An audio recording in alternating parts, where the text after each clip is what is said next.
Good morning students.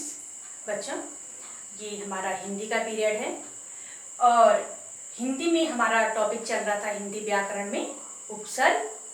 तो उपसर्ग के मैं आपको पहले भी वीडियो भेज चुकी हूँ। उसमें मैंने उपसर्ग के बारे में बताया था, उपसर्ग किसे कहते हैं, क्या होते हैं उपसर्ग। और अब पढ़ेंगे हम उपसर्ग के भेद। तो उपसर्ग के भेद में भी मैं आपको संस्कृत का उपसर्ग पढ़ा चुकी हूँ। उपसर्ग के 4 भेद होते हैं।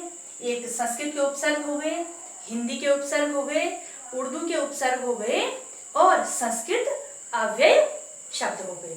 तो ये उपसर्ग है और मैं एक बार आपको फिर उपसर्ग की डेफिनेशन बता देती हूँ। तो बच्चों, उपसर्ग की डेफिनेशन है मूल शब्द से पहले जुड़कर जो शब्दांश मूल शब्द से पहले जुड़कर जो शब्दांश शब्दों के अर्थ में परिवर्तन ला देते हैं या शब्दों में परिवर्तन ला देते हैं, उन्हें क्या कहते हैं, उपसर्ग कहते हैं।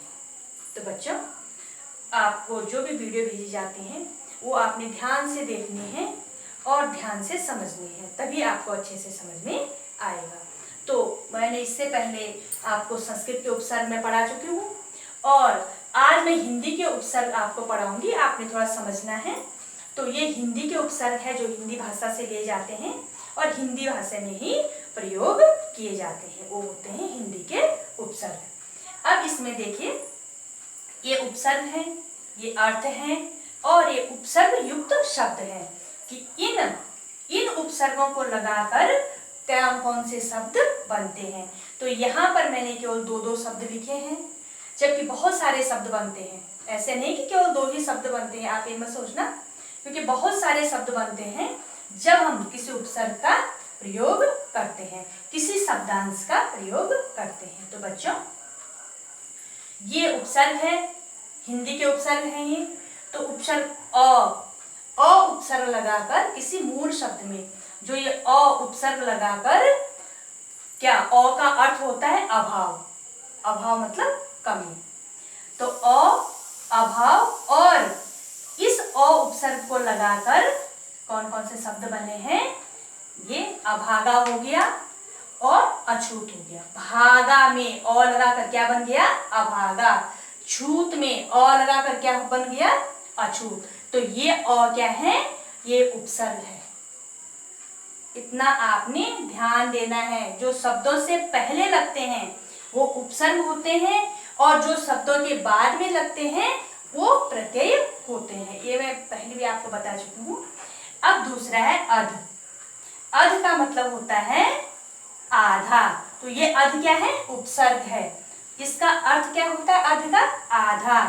अब जो पका है, ये पका जो शब्द है, मूल शब्द, इसमें जब हम अध उपसर्ग लगा देते हैं तो क्या बनता है, अध पका। ये जला है, जला का मतलब होता है जलना। इसमें जब अध उपसर्ग लगा देते तो क्या बनता है, अध जला। बच्चों, आपको ध्यान से समझना है, ध्यान से देखना है, ठीक है। और अब है अन। अन ये उपसर्ग है, ये शब्दांश है। इस उपसर्ग में अन का मतलब होता है नहीं। और जब हम अन उपसर्ग लगाते हैं, जान, ये जान है, जान में जब हम अन उपसर्ग लगाते हैं तो क्या शब्द बन जाता है, अनजान, जिसको हम जानते नहीं हैं। ये अनबन, इस बन में जब ये अन उपसर्ग लग जाता है तो क्या बनता है, अनबन। जब हमारे किसी के साथ कोई विचार नहीं मिलते हैं तो क्या होता है, अनबन। अब है कु।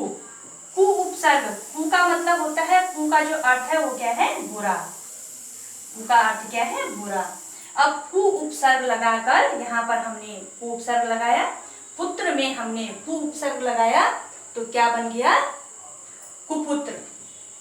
फिर यहाँ पर चाल, चाल जैसे हमारा चलना, गति, तो इसमें कु उपसर्ग लगाकर क्या बना, कुचाल। अब है नी। नी का अर्थ है बिना। अब इसमें नी उपसर्ग लगाकर क्या बना, निकम्मा। और डर में नी उपसर्ग लगाकर क्या बना, निडर। तो ये उपसर्ग लगाकर बने हुए शब्द हैं, ये उनके अर्थ हैं और ये उपसर्ग हैं। जो शब्दों से पहले लगते हैं।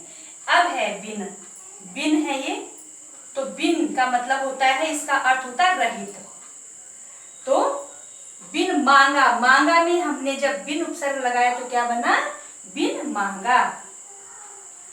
ये है देखा में जब हमने बिन उपसर्ग लगाया तो क्या बना, बिन देखा। अब है चौ, चौ है ये, चौ उपसर्ग है। चौ का मतलब होता है चार, चौ का मतलब चार होता है। अब राह, राह का मतलब होता है रास्ता, जिस राह पर हम चलते हैं। तो राह, राह में चौ, चौ उपसर्ग लगा दिया तो क्या बन गया, चौराहा। चार रास्तों का समाहार, या जहां पर चार रास्ते होते हैं। अब ये है मासा, मासा का मतलब होता है महीना। इस मासा में हमने चौ लगा दिया तो क्या बन गया, चौमासा। अब है दू, यहाँ पर दू है, दू का मतलब होता है बुरा। अब इसमें जो बला है, इस बला में जब हमने दू उपसर्ग लगाया तो क्या बना, दुबला। अब ये लारा है, यहाँ पर जब हमने इसमें दू उपसर्ग लगाया तो क्या बना, ये दुलारा। तो बच्चों आपको ये उपसर्ग समझने हैं। अभी मैंने आपको इससे पहले संस्कृत के उपसर्ग, जो चार भेद है उपसर्ग के, तो उसमें पहले मैंने संस्कृत के उपसर्ग आपको मैं पिछली क्लास में बता चुकी हूँ।